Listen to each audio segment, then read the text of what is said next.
Welcome in, everybody, to the Tuesday Night Football Show for the final week of the regular season in high school football. It is here. Region races are heating up and coming down to the wire. Region titles will be decided coming up Thursday and Friday. My name's Jacob Vinson. We've got Noah McKay. This is the UCR Tuesday Night Football Show. Welcome in, everybody. Stay a while. Comment along with us.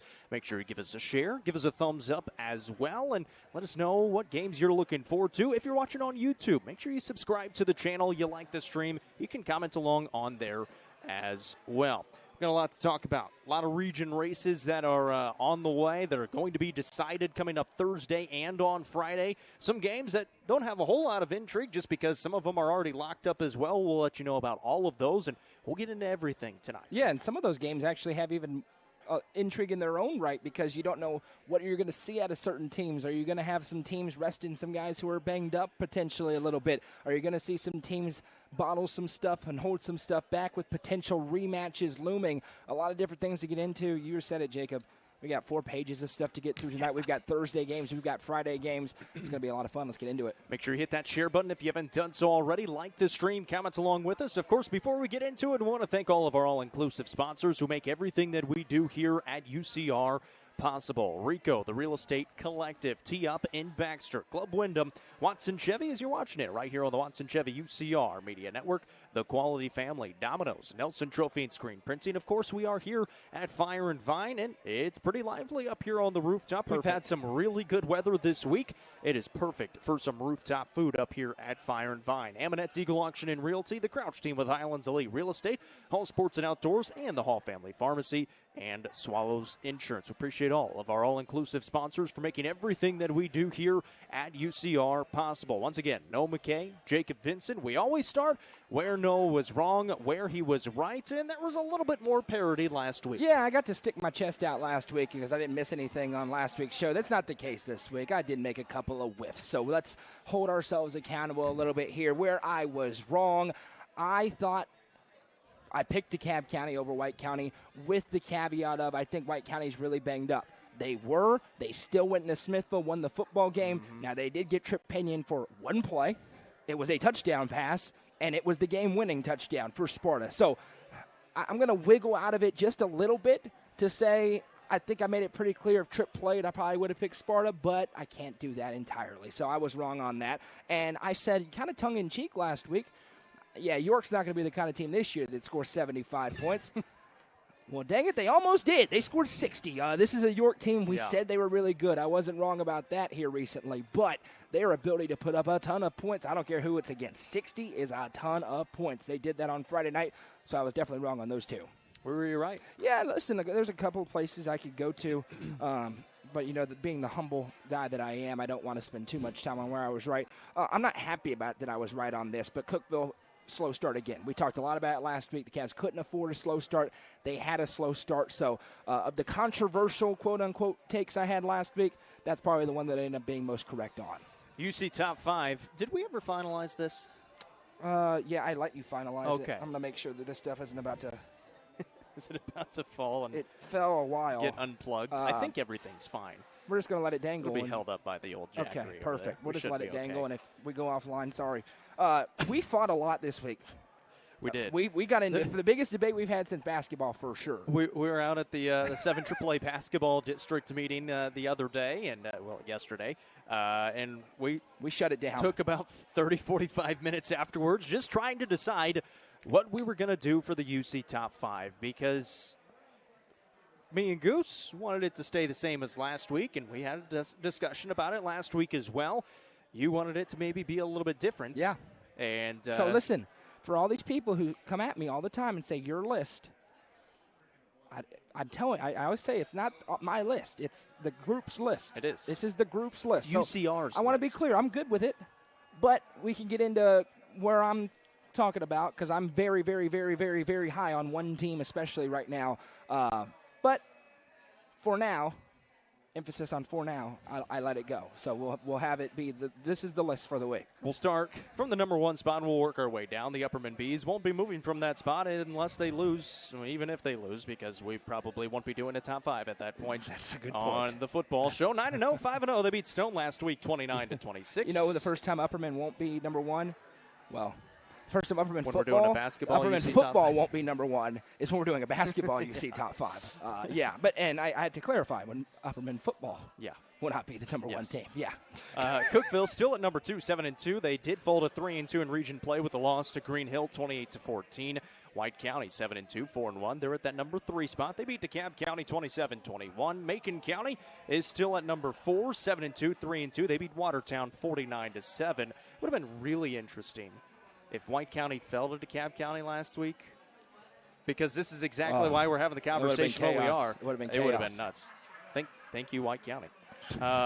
Making it easy for the UC top 5, I should made say. Our lives easier. That's true. At number 5, we do have the Clay County Bulldogs, 7-2, 3-0 or 2-0 in region play. Beat Trousdale County last week, 33-0. And in the honorable mention spot, the York Institute Dragons, 7-0, 4-0 in region play. They beat Wartburg 60-0, and this is where we came to a head. Well, listen, and I want to be clear here because it gets all misconstrued.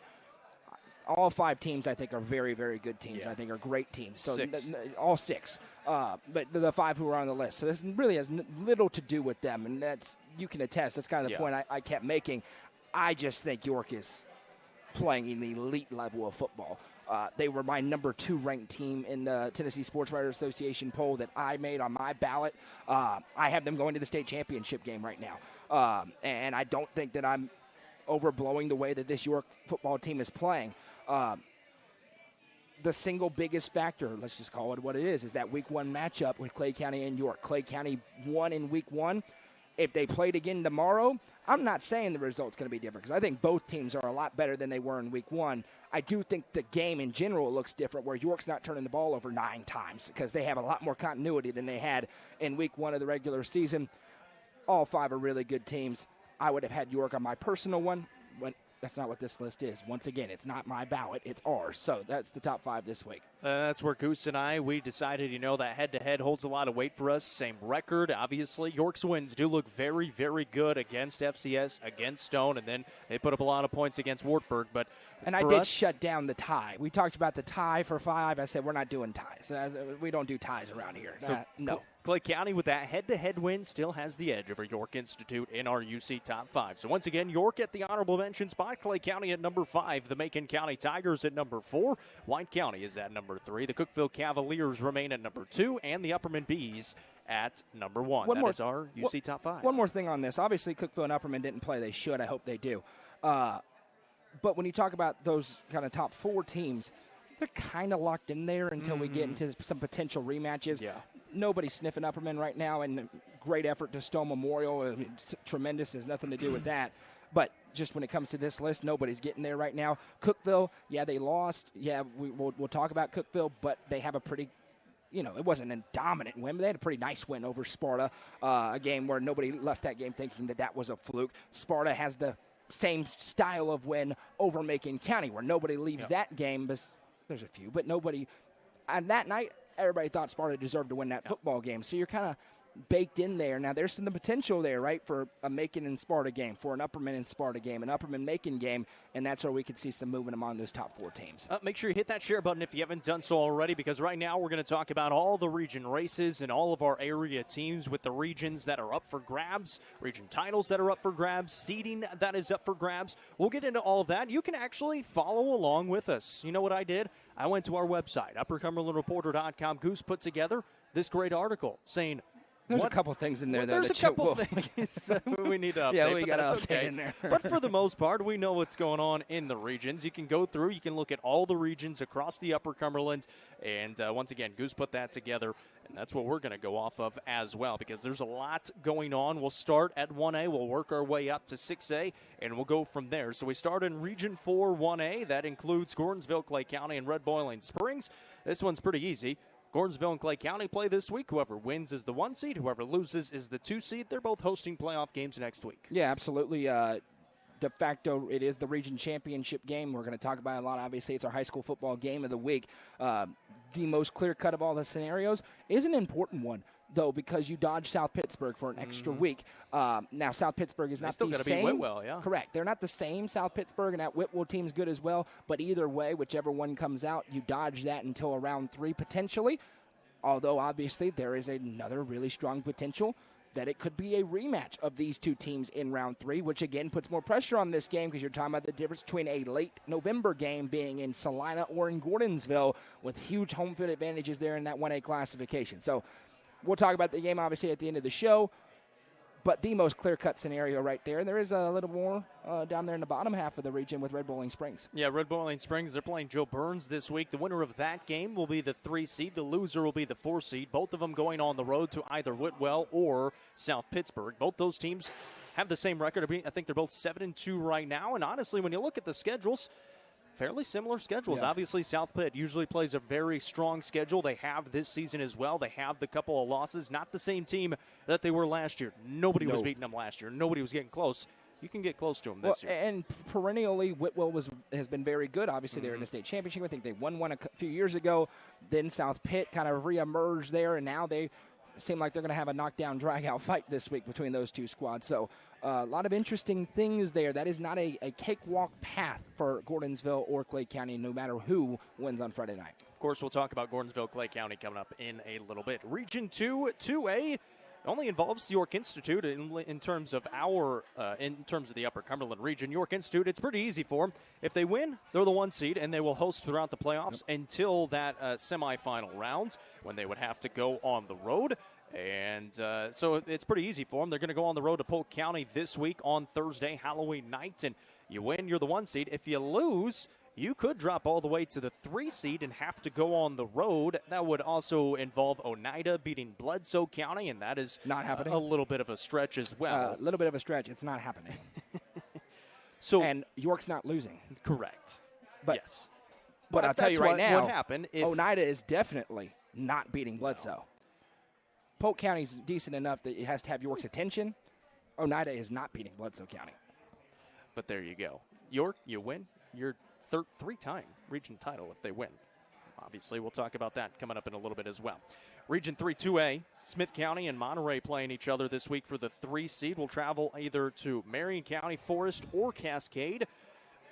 They could win that game as well. I absolutely love the fact that Smith County could be 3-7 and go win a playoff game on the road in the first round of the playoffs, which they absolutely can. Yeah. It's going to be an interesting one to watch on Friday night. I think that game's on Friday. Between those two, but I would personally love that as the king of the don't sleep on Smith County, even though they're 2 or they were 1-6 at a certain point in time. We'll see what happens. They got a chance though. Yep, absolutely. If they lose, also going on the road to one of those 3 schools. Region 4, 4A, Upperman, they have clinched the 1. They will host throughout the playoffs. White County has clinched the 2. They will host until that quarterfinal round. And then you've got Macon County and Stone Memorial, who will play on Friday night. We'll be there for that game, and we'll break this one down a little bit coming up in a little bit as well. Winner will be the 3 seed. Loser will be the 4 seed. And there's all kinds of matchups that we could talk, and we'll get into it a little bit when we talk about this game. But that other region in Region 3, 1 through 4, is still up for grabs, and we'll kind of mention some of those scenarios, too. There's only 2 things that are secure out there. Loudon is hosting in their first somewhere, either as the 1 or the 2, and Signal Mountain's going on the road, either as the 3 or the 4. That's all we know. That's it. So that's the one thing we got to correct on the website because it's not clinched. Now, if everything holds the way we kind of think that it will, obviously we don't cover these schools week in and week out. Loudon probably a favorite over Red Bank this week. Soddy Daisy a favorite over Signal Mountain. If that happens, we know where it would go. Signal Mountain, you're coming to Baxter to lose. And everybody else in Region 4, 4A is going to go and win as well. Yeah. I think we're pretty much all thinking that at this point. Yes. The Cookeville Cavaliers in Region 4, 6A, they locked up the 3 seed. They're the only team that has actually locked up a seed because Mount Juliet and Green Hill play each other for the region title this week. What a game. I'm going to go do that one. Yeah. Gallatin will be the 4 seed, and obviously even if Cookeville would lose, they would still be the 3 seed because they've got the head-to-head against Gallatin. So the Cavaliers will go on the road to either Riverdale or Oakland, most likely Riverdale. Cookeville really needed to win last Friday. Yeah, they really did. And we can talk about it. We can. Let's do it. That's the first game we're going to talk Let's about. do it. So those are all the region races, and we'll talk about them a little bit more as we preview the games that we'll be broadcasting this week as well. We're pretty much broadcasting almost all of those with the exception of that Smith County ball game. Cookeville falling to Why's Green. that? I'm just kidding. Keep going. I just made him see. I just froze this guy. I mean, we can get into it, but where's it at? I actually don't know. I don't think so. Don't ask me why we're not there. Anyways, Cookeville. I would be there. Cookeville. I'd love to do it. I'd show up and do it myself. You want to talk about the Cavaliers? Yeah, after I'm done being petty for a minute. Go ahead. Okay. Cavaliers fell to Green Hill 28-14. They trailed 21-0 at halftime. That is exactly what we said they could not do because guess what? They beat them in the second half. Beat them 14-7 in the second half. They played really well in the second half, but that defense could not get a stop against the Green Hill offense. And again, the Cavaliers had a chance late in the game as well. 10:30 to play in the fourth quarter. They had the football down 2 scores on the Green Hill 15-yard line. They fumble it away. Green Hill goes on a 7-minute drive, drain the clock down, and able to get that extra score on there to go up by 3 scores. Green Hill's offense, 468 yards of total offense. Cookeville's defense really struggled all night long, and now the Cavaliers are locked into this 3 seed. You just cannot, and we said it last week, and then it bared out. Or let's call a spade a spade. This is a really good football team, Cookeville is, and I think Green Hill is a great football team. They proved that on Friday night. You cannot, in this classification with these teams, start slow. You just can't spot good teams' points. And for different reasons, I think, in both losses, that's happened. And once you spot an undefeated football team in the 6A classification, if you roll into Neyland, if Kentucky goes into Neyland Stadium on Saturday, which they will, and gives up 14 points in the first quarter, it's done. Thanks for coming. It's over, right? You just can't do that. And so I think that's the biggest problem. So this is a Cookeville team that, yes, it stinks knowing you have to go on the road to Murfreesboro. Very few teams go on the road to Murfreesboro in November and come out with wins. But to your point, they've shown an ability to do things successfully against these teams. They just got to do it from the start. And if they can do it, can you catch a Riverdale? I think the worst thing in the world for Riverdale was the fact that Oakland lost to Ravenwood last week. That's not a great sign for the Warriors. Yeah. But last year was a barn burner of a game between Riverdale and Oakland. But if it's Riverdale, Oakland's probably the favorite. If it's Riverdale, can they go and catch them asleep at the wheel? That this is a better Cookeville team than they were a year ago. They were in the game with Riverdale a year ago. Yeah, I think they could, but they have to start fast. And I think it's critically important this week that you see a dominant effort out of Cookeville, a bounce-back, dominant effort against the Wilson Central team that they should beat. Yeah, the Cavaliers 7-2, 3-2 in region play, hosting Wilson Central, who is 3-6 and 1-4 in region play. They are out of the playoffs. This game will be on UCR 4. It's presented by the CHS Chain Gang and 931 Sports Cards and Collectibles with Rafferty Cleary and myself. This game will be on Thursday night, Halloween night at 7 o'clock. Cookeville, again, already locked up the 3 seed no matter what happens in this game, no matter what happens in any of the other games in region play. Cavaliers won this game last year 34-8. And you said it, they kind of need this win, confidence sake, going forward into that first round of the playoffs because most likely you probably going to Riverdale.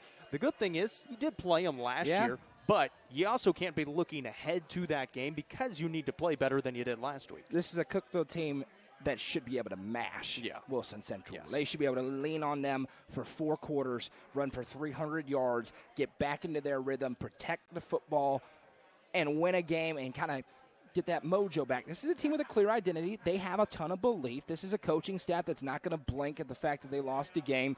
It stinks. You're on to the next game. They have that business-like approach that we've talked about this year.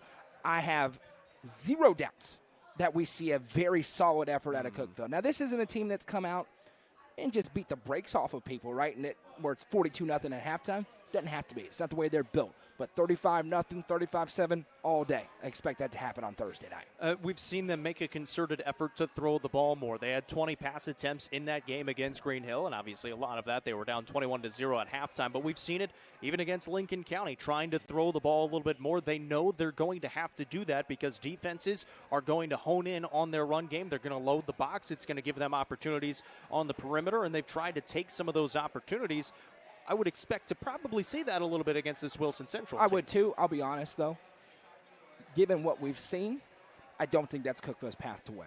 I think Cookeville's path to win is what did we see Upperman do against Greenville last year? You go in and you just play smash mouth football and attempt 3 passes. I just don't think, not in this area, right, in this classification where the dudes on the other side are 5 stars and 4 stars and 3 stars for these Murfreesboro schools and these Wilson County schools. Look, Cookeville's got some really nice players on the outside. That's different. God bless some kids with some different athletic gifts, and some of these kids have them. But what Cookeville does have that they were blessed with was a ton of size and some physical running and an identity that's okay with that. So while I totally get it, and we talked about it a ton, right, early in the season, what did I say on Friday night? I think we have some answered questions. I think we have an answered question, and that is Cookeville's path to victory is going to be to run the ball for 400 yards. It's not going to be a 60-40 split run and pass. I just don't think that's a reasonable expectation.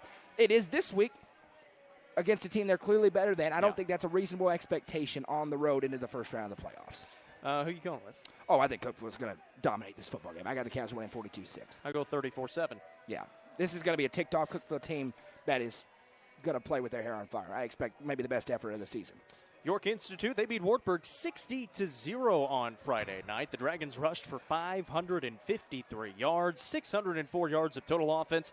Most points that they have scored this season. Not the most points in the last two because they scored 74 last year. 12 different guys got carries in this ball game, played very, very well. And now it kind of sets them up for this game against Polk County in the region title. York Institute 7-2. 4-0 in region play. Traveling down to Polk County, a 2.5-hour drive from York Institute, probably a little bit longer on a school bus. Polk County is 4-5. They're 3-1 in region play. This game will be on UCR 3, presented by Beatty Lumber and Birdie's Lounge. And Casey and Jack Bolton will, of course, be on the call. For the Dragons, they're God going bless you, Casey and Jack. This game will also be at 7 Central as well, so guys. no change, even though they're going over to the Eastern time zone. Dragons going for their third straight region title.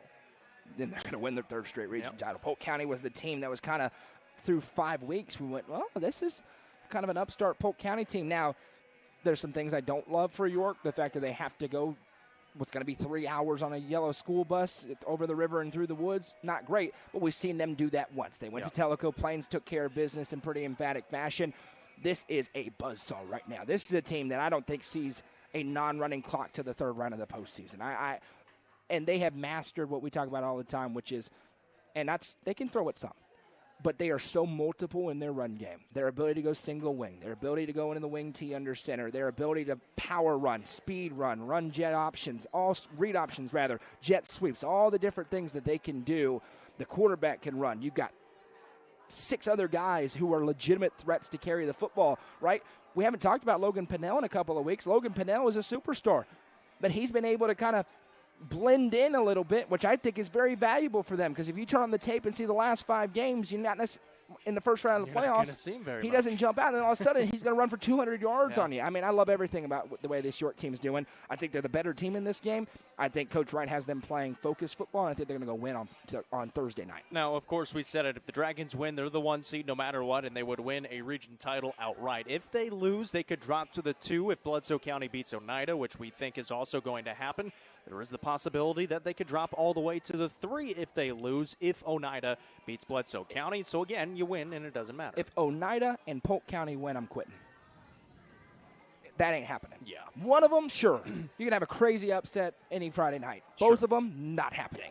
Nope. The Dragons won this game last year 40-12 in Jamestown. What's your score this year? A lot to a little. York is playing incredible football. I mean, to put a bow on it, their ability to win back-to-back emotional games at Stone, at home against Friendship, and then not have even a slight letdown. I'm talking even a fumble early in the game, a kickoff return that goes deep, anything. No letdown at all. Yeah, they had no turnovers against Wartburg. Yeah, I mean, this is the sign of a team that is, and Wartburg, we understand, they're also not the worst team in the world. They've kept it close with some teams this year. So let's just be clear about that. And I don't think anybody else has beat them 60-0 this year. No. So all that to say, York wins this game walking away. I got them 42-0. They've allowed 7 points in region play this year. I don't think that changes on Friday night or Thursday night. I went 35-6. Maybe a score late. A crack in the armor of the defense there for the first time. Try to get some of those young guys in. There you go. Break a run loose. We'll see. White County beats DeKalb County 27-21, and with the win, they secured the 2 seed. Trip Pinion did not play. He came in for 1 play. He threw a pass. It was a touchdown pass to Darvon Richmond, 38 yards, and was the game-winning touchdown pass, 27-21, the only pass the Warriors had thrown all game long. The Warriors ran for 314 yards. Demarius Dow and Isaiah Kelso combined for almost 300 of those yards. Each of them had a touchdown carry as well. And again, for the Warriors, locking up the 2 seed, and it also knocked the Tigers out of the playoffs. Yeah, and listen, something we haven't really talked about. You're going to commend White County's players and coaches because there was a lot of parity early and even late to last year's season. You remember last year, started out really well. This year, started out really well. Then you lose a tough one to Cookeville, just like they did last year. And what happened a year ago? Everything went wrong. They just couldn't win, and Stone got them, and then it was just an avalanche because they had Stone, they had Upperman, they had Macon, and they just couldn't. They were competitive, but they couldn't win them. And this year, they beat Stone, which every week that passes looks like a better win, a better and better win. Yeah. They got destroyed. Let's just call a spade by Upperman. Mm-hmm. And what did they do? Next week, beat Macon on their home field. Last year, Tripp gets hurt late in the year. Struggle. They can't beat DeKalb County, knocks them out of the playoffs. This year, Tripp gets injured. They find a way to beat CAK, which they did last year. Then they go on the road to DeKalb County, a DeKalb County team playing for everything that played well in the football game, and they find a way to win. The sign of a maturing football team, all these things that we've seen, this adversity that they've been able to persevere through, they learned a lot from last year. They've done it well this year. They get the home playoff game. They dodge having to go to Baxter till round 3. Now the potential for some juicy second-round matchups is there with this White County team. But still, you got to commend them.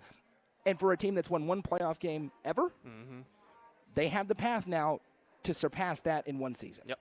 Livingston Academy walks it off against Cumberland County, 22-21 on a Philly special. The Wildcats trailed 2 scores late in this game. They scored 15 points in the final 90 seconds of gameplay. They ran a hook and ladder to set up the touchdown, and then they ran the Philly special to win the football game. Their first region win of the year. It also gave them their 4th win of the season, which is the most since the 2020 year for this Wildcats program. They're going to go on the road to White County this week, but for the Wildcats, that's a heck of a comeback victory and a very depleted and injury-prone team right now. Yeah, no question about it. And listen, I should add it to where Noah was wrong. We all picked Cumberland County. We were all wrong about it. Looked good with 2 minutes to go. Didn't matter. And exactly what you would expect. Those two teams were ready to play, and you emptied the barrel, right? You what we saw Stone do last week. You empty the barrel, man. It's a different implication. There weren't the playoff implications, but, man, that game felt important for both those two teams, and you saw them lay it all out there. And Mattenhauser said, if we got it in the playbook, we're running it tonight, and it worked. What a play call at the end to go with the Philly special, all the trick plays. But then just a really hard-fought football game between those two teams. So credit to both CC and Livingston. It's a reflection on the kids. It's also a reflection on these coaches. I keep telling you, these are really good head coaches and staffs. You saw it there on Friday night. Livingston Academy 4-5, now 1-4 in region play. Traveling to White County, who is 7-2, 4-1 in region play. This game will be on UCR 2, presented by the Real Estate Collective Sparta team with Coach Dodgen and Chase Hoke. In terms of this game, there are no playoff implications, but it's an interesting game to look at because this Livingston team coming off of a win, now 4-5 on the year, they're trying to get to 500 and really trying to build some good momentum going into next season. For White County, this might be a game for them to rest up. They've got a lot of players that are injured right now, including Tripp Pinion and a couple of other guys, so they're trying to rest up in that round 1 game. Probably feels like a game they should win fairly easily as well, so you're trying to rest up, get ready for that game. Who knows how many players play in this game for White County? Yeah, and listen, I understand. I totally understand that we're in Mr. Football season. Ballots have to be in from the media poll Saturday at 8 a.m. I'm telling you right now, if any coaches are listening, I promise you, 90% are going to be in before Friday night. Yeah. I promise you, 90+%. Ours will probably be in before Friday night. So, I say that to say, and I said it last week, especially now that you won that game, don't put Tripp Pinion at risk in this game. Too much is ahead for White County. We saw it last year. And anybody else who's banged up, don't put them at risk. Yeah. And I think if that's the case, we could have a halfway decent football game. Now, if Sparta comes out here with the full clip, that's going to be tough for a very banged-up Livingston team to handle because they are so rattled by injuries. But both teams could be missing several starters in this game. Well, we even saw White County depleted a little bit. They didn't have Trip Pinion. They didn't have Cole Sims, who was probably their RB1 behind Trip Pinion last week. And they go and beat DeKalb County, which is obviously a pretty good football team. They can win anyway. Yeah. And I think that's the thing is if you're Curtis Beatty, you don't want to go into this playoffs with a loss to Livingston, a loss period. You don't want to go into the playoffs with that.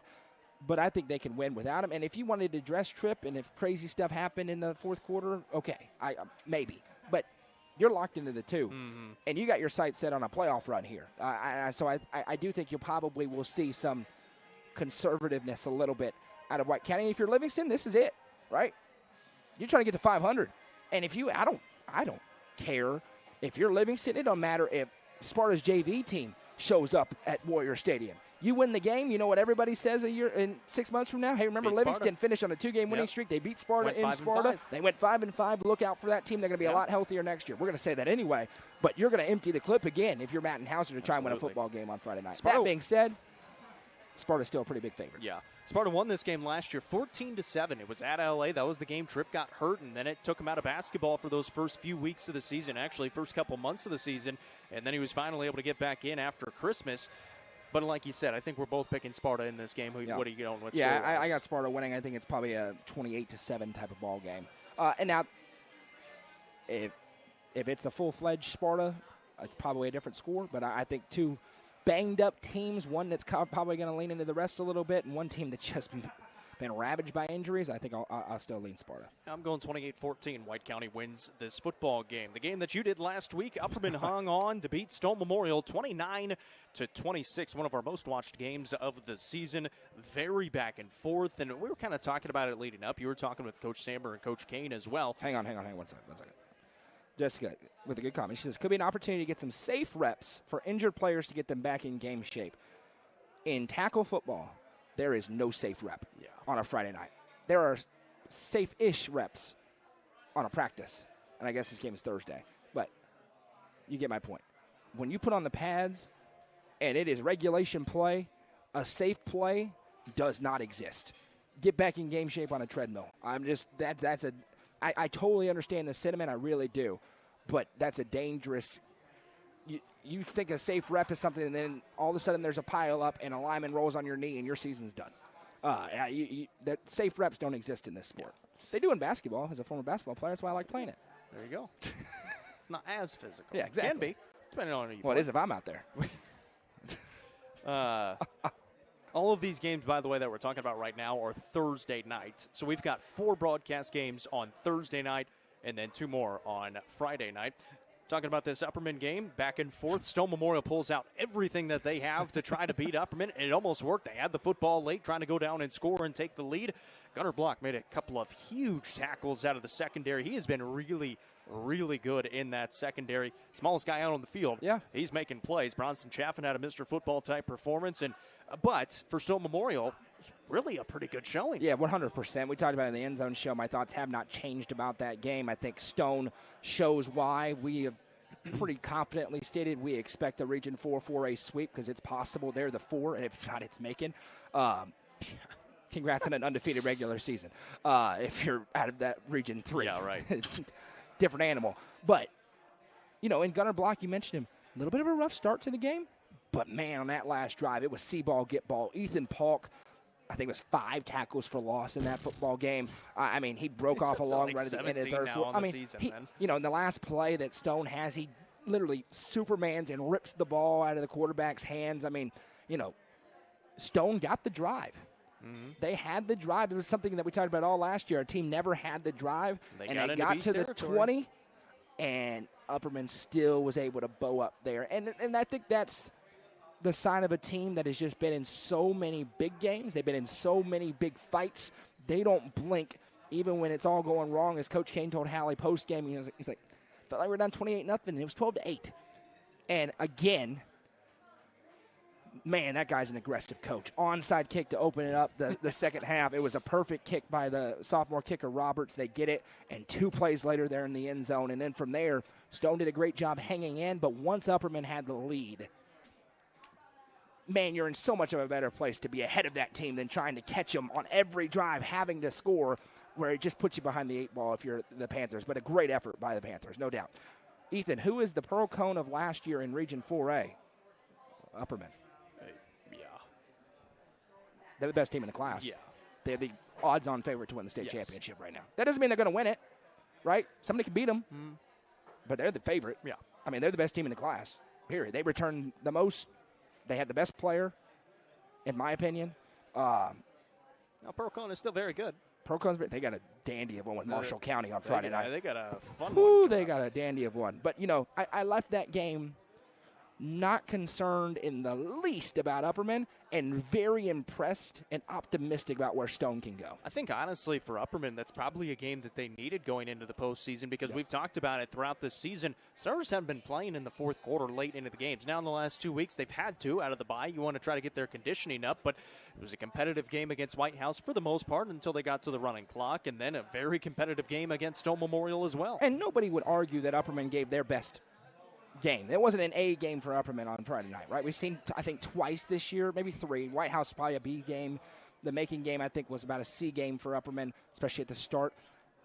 There was 4 snaps over the quarterback's head, just nuked 4 drives, right? Yeah. So there was a lot of different, that fumble on the first drive. So, again, that doesn't take anything away from Stone, but to your point, they had to be in there in a fight where things weren't going well, and they still found a way to win the football game. And now the path to Chattanooga runs through Baxter, which I don't know if you've been to Baxter on a Black Friday.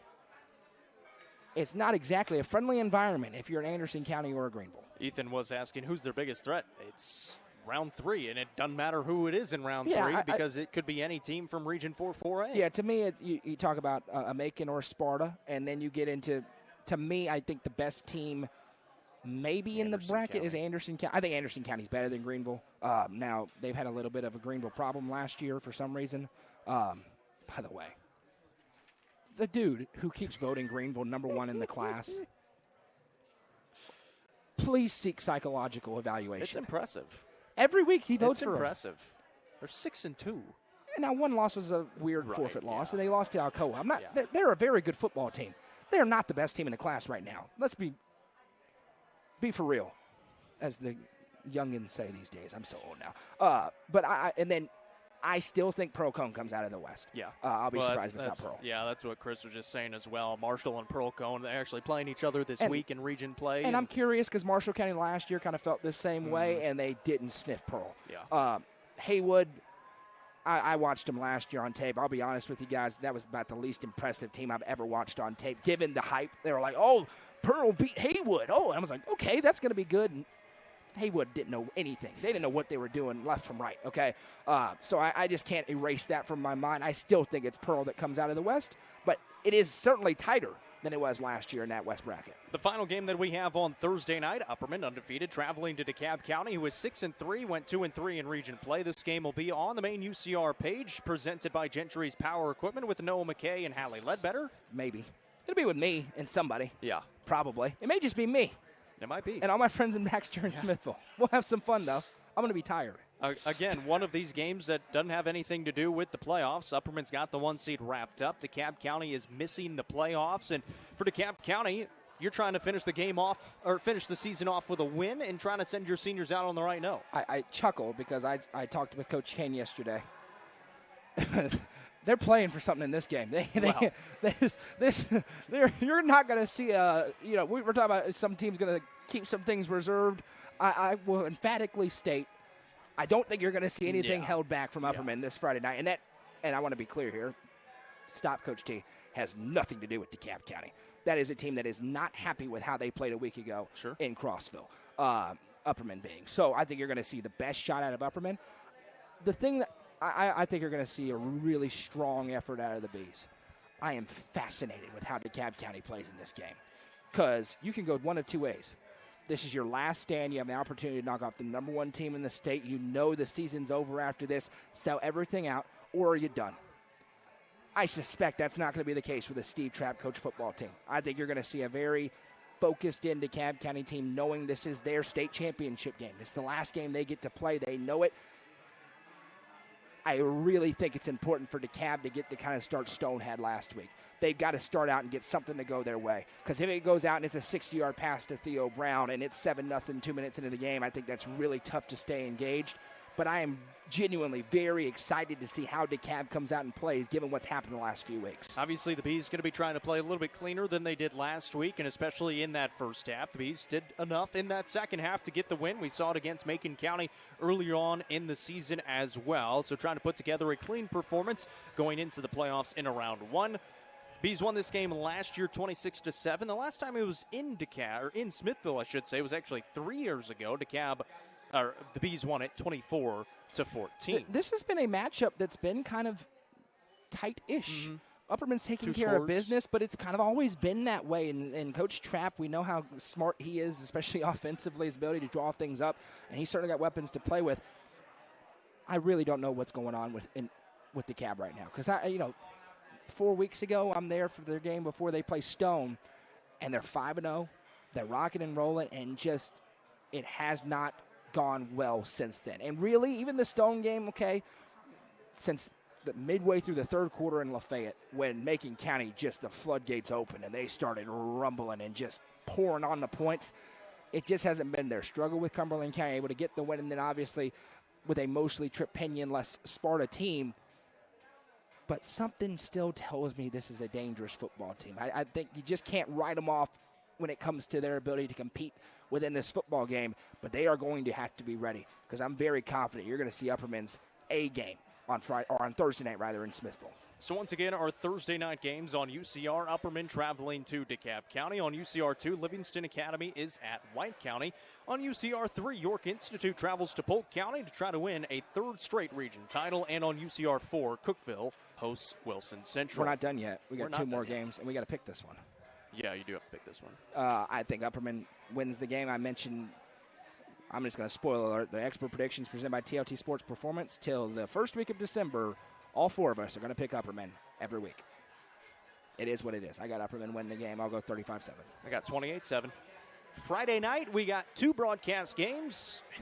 They're going to be fun. Now, I'm sorry. Real quick. Because I kind of ranted about it on Friday. About the individual stuff. Okay? Upperman. You got 5 dudes who you can make the argument are Mr. Football guys. Okay? I want to encourage the fans there. These are the kind of teams that don't roll around every week. This has the ability to be the best team I've ever covered. They do. But only if they're the best team we've ever covered. I want to caution you away from the individual stuff. We'll give the individual shine when people make a big play, when people have big stat lines. That's what we're here for. If you're a parent, if you're a player watching, turn off the show. If you're a parent, it's kind of on you. You got to be a part of this there for that team of making sure that's a team. Because if they play together, there's not a team in this state in that class who can beat them. 100%. The biggest threat to Upperman is Upperman. All the questions about who's their biggest threat. So I just want to say that as a word to the wise, as somebody who's watched a lot of football and been around a lot of high school football, and I don't think that there's any trouble in paradise or anything like it. Just a word of warning in general. Don't worry about the individual stuff when you have a team as elite as that football team is right now in Baxter.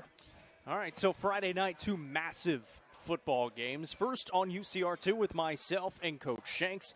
Stone Memorial hosting Macon County. The winner of this game will be the 3 seed. The loser will be the 4 seed. No matter what, both these teams are going on the road in the first round of the playoffs. The Panthers 5-4 in the year, 3-2 in region play. Macon County 7-2, 3-2 in region play. Now, we mentioned the winner of this game will be the 3 seed going on the road to the 2 seed, which is going to be any combination of Loudon, Red Bank, or Soddy Daisy. And Loudon or Red Bank, we mentioned it, will be the 1 in this. So the 4 would obviously go to Loudon or Red Bank.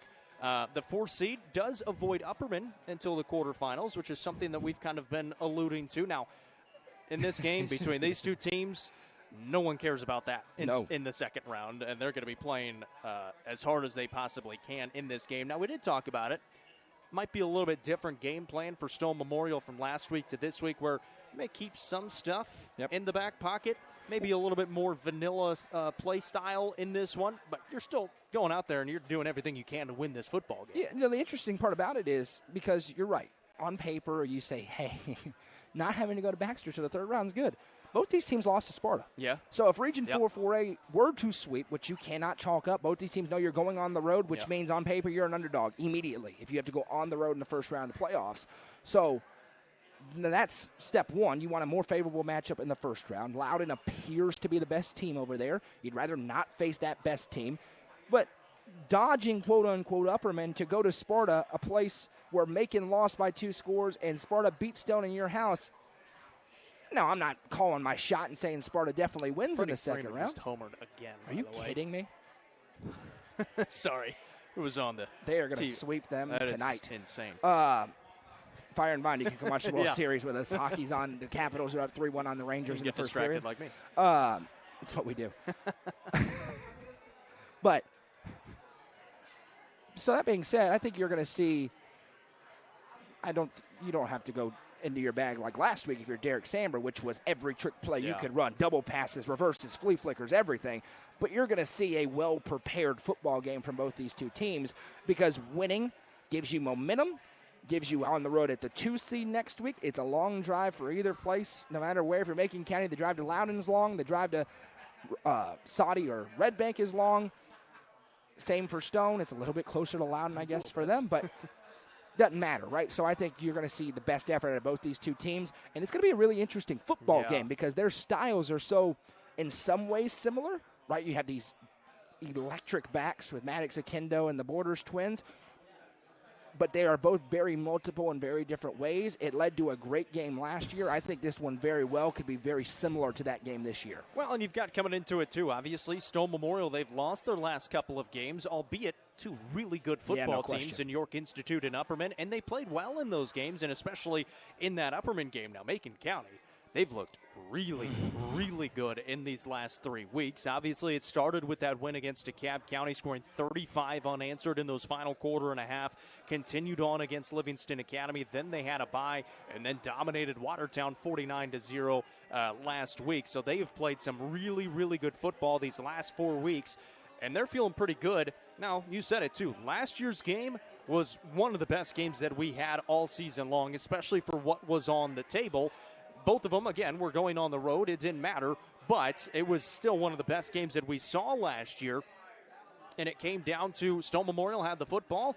They couldn't get a first down, had to punt it away. It was right around midfield. First play, Macon County runs a little bit of a trick play. It's a flip out to Gabe Borders. They think he's going to run.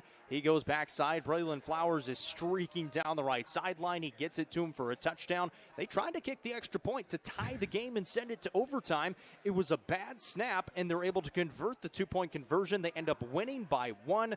It was one heck of a football game, and Macon County wins. Now, it didn't matter because they both won in the first round anyways. Macon County goes and beats Red Bank. Stone Memorial goes and beats Hickson. But the difference was Stone Memorial had to go to Upperman in the second round. Macon County didn't face the Bees until the third round. So it matters. Yeah. It'll matter more after the game's over, but it does matter. This is because they're and it's interesting because these two teams, when we talk about them getting into their bag on offense, it's not the same as everybody else's. They already have trick plays in the book. Like Kyle Shoulder's going to call up a couple of trick plays. Especially. Derek Samber's going to call up a couple of trick plays, right? Stone's going to throw it much more than Macon does, but they're going to be super multiple. Yep. And I just think that leads to great matchups. And you think about them up front, right? I was super impressed with Stone Memorial's offensive line. They got their big left tackle, Gage Eldridge, back. That's something they struggled with early this season. They looked great against DeKalb County. Looked great against Upperman. Struggled a little bit up front generating a push against York. Which version of that Stone offensive line do we see? Because it is a Macon defensive front seven that has struggled at times. If you talk about any struggle this team's had, it's certainly not putting up points in quick fashion. It's not having explosive playmakers. What happened in Baxter? Upperman mashed him up front. What happened in Sparta? Sparta mashed him up front. That's not the kind of offense Stone has built, but that offensive line for Stone last week was changing the line of scrimmage for 2.5 hours. If they can do that, that's Stone's path to victory. Gives lanes for Maddox Akendo, gives a lot of time for Noah Potter, who I think on the surface you think, man, he holds the football for a long time, but he only has 2 turnovers this year. He holds it, and you have to defend on the back end. Now, Macon can defend on the back end with the Borders twins back there and Braylon Flowers. You get my drift. There's so many moving pieces in this game. This is the kind of game that are very tough for us to pick because we genuinely have no clue which way it'll go. What are you going with? You know, I'm super curious. One more thing, and I'll pick it. Macon has looked so good. Mm-hmm. But the last 2 games have not been against great competition. Just be honest about it. I was going to bring that up as well. Stone Memorial's schedule correct is really, really tough. If Macon looks the way they have out after the midway through the third quarter of the DeKalb game, we're going to have a discussion about Macon County next week because it's going to be a flashback to before the season started, the way we were talking about Macon County. They don't have to look that good to win this game. But I love the way they've looked. Stone, you mentioned, trying to avoid going into the playoffs on a 3-game losing streak. Remember, they did that last year, and then they went and won a playoff game and competed really well with the Beast. So this is not a death sentence either way if a team loses. All that to say, I love the way Macon's playing right now. I think they have shown just a little bit more. Although Stone looked really good, there's no moral victories. They looked really good last week. I will pick Macon. One more little caveat. The field matters. It's going to be long. We talked about it a lot last week. That neutralizes speed just a little bit, but I will take Macon right now 24-21. Did you look at the paper? I didn't. That's exactly what I put. There we go. I'm going Macon by a field goal. Stone fans showed up last week, show up again this week. They made noise last week. Can't only do that when the top dog's in your house. You got to do that when a huge, big-time region opponent is in your house as well. So the challenge extends another week to the Stone fan base. Once again, this game is on Friday night, 7 o'clock on UCR2. The high school football game of the week. It has been 2 of the teams that have had absolute battles the last 4 or 5 years, and obviously they go back much further than that.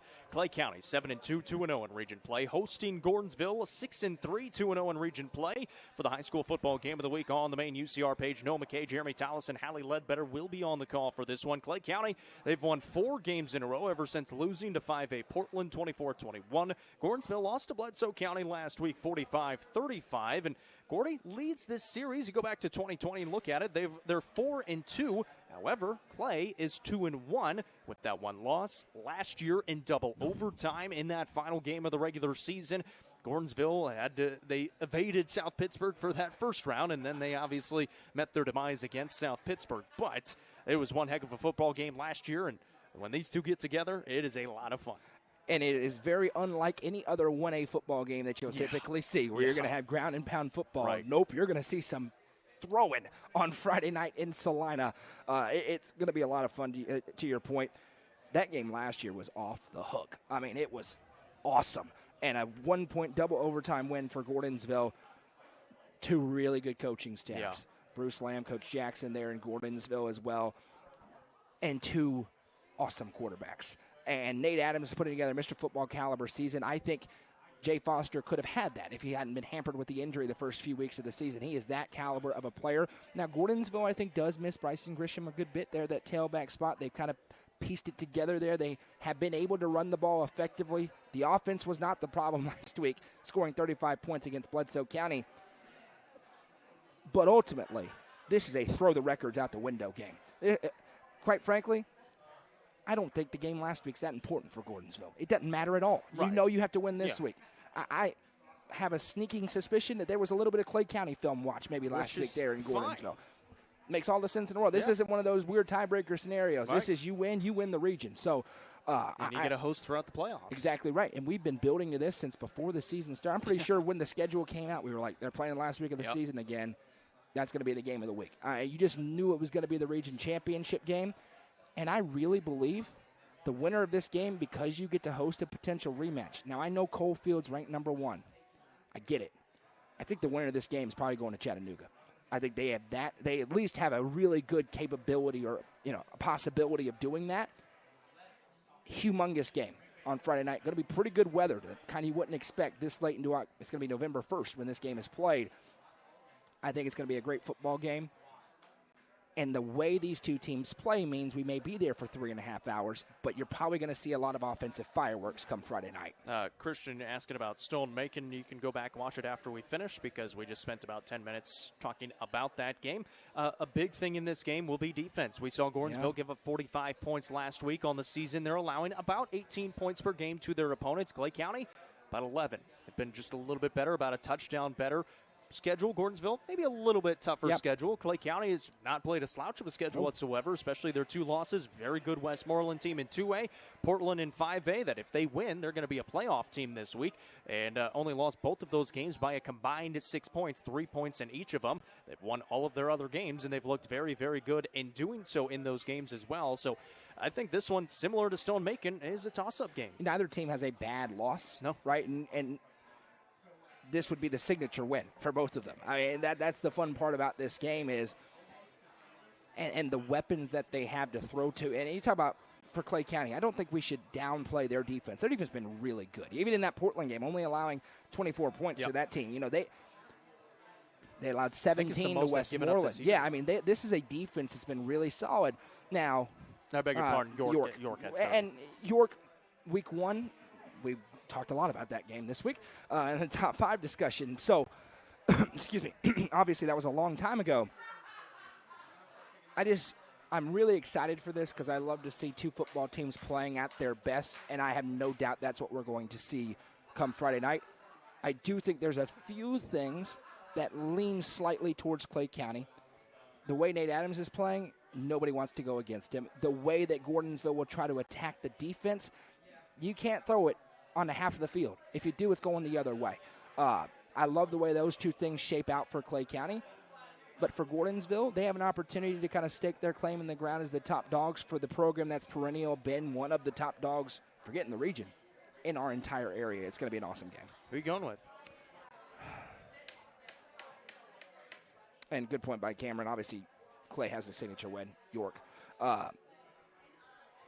You know this. We talked a lot about it this week. A Week 11 game over a Gordonsville is going to hold a lot more weight for me than a Week 1 game over anybody.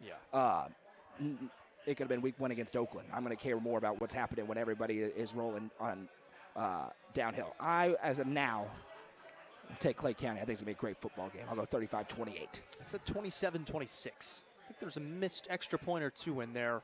It could be a deciding factor in this football game. This game will be on UCR. Again, Friday night, 7 o'clock, day after Halloween. Our other game on UCR2 is Stone Memorial, Macon County.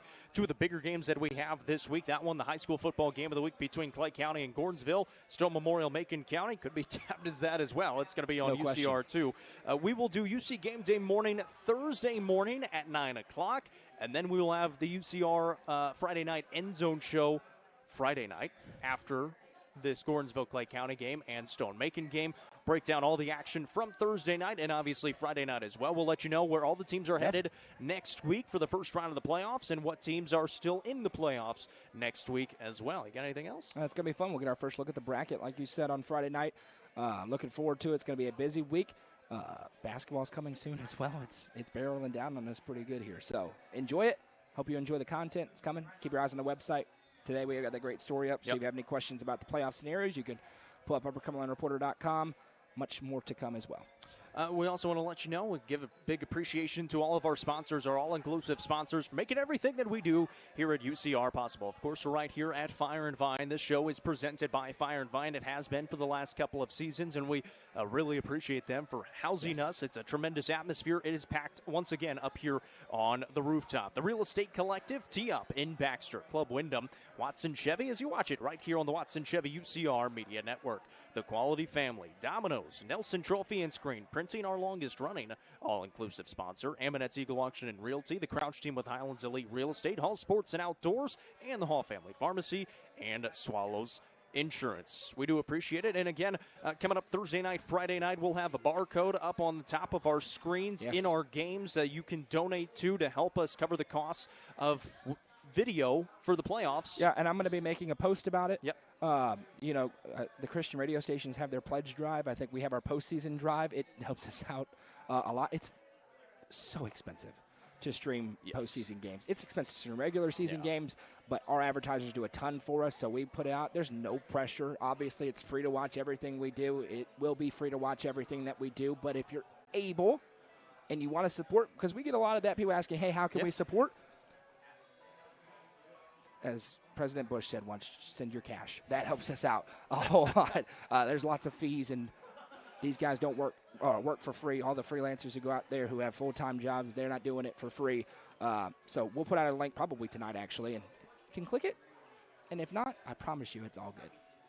4 games Thursday night, 2 more games Friday night. We'll have the End Zone Show Friday night as well. The final week of the regular season is here. Appreciate everyone who has tuned in tonight. If you haven't done so already, please hit that share button, hit that like button on Facebook as well. Let us know where you're watching from. If you're on YouTube, make sure you subscribe to the channel and you can share that stream and you can comment along with us as well. We'll talk to you coming up on Thursday night for UC Game Day morning, Thursday morning for UC Game Day morning, and then we'll have the games Thursday night, all 4 games at 7 o'clock, including that York